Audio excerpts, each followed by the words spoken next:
کہتے ہیں کہ سلطان سکندر لودھی نے حضرت مخدوم کی خدمت میں ایک عریضہ روانہ کیا کہ میری آرزو یہ ہے کہ حضرت سے ملاقات کروں، مگر خود حاضر ہو نہیں سکتا، اس لیے کہ اگر میں آتا ہوں تو میرے ساتھ ایک بڑا لاؤ لشکر ہوگا اور اس سے ملک کو نقصان پہنچے گا۔ اگر حضرت مخدوم ہی قدم رنجاں فرمائیں تو بندہ سرفراز ہو جائے۔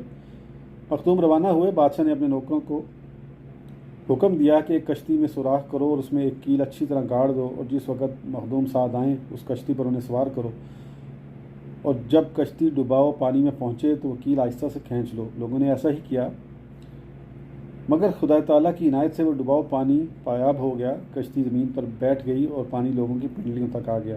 اس وقت سلطان سکندر نے راجی موسیٰ سے کہا کہ وہ کشتی جس میں تمہارے پیر سوار تھے سنا گیا ہے کہ ڈوب گئی۔ راجی موسیٰ نے کہا کہ بادشاہ سلامت وہ خبر نہیں ہوگی جو آپ نے سنی۔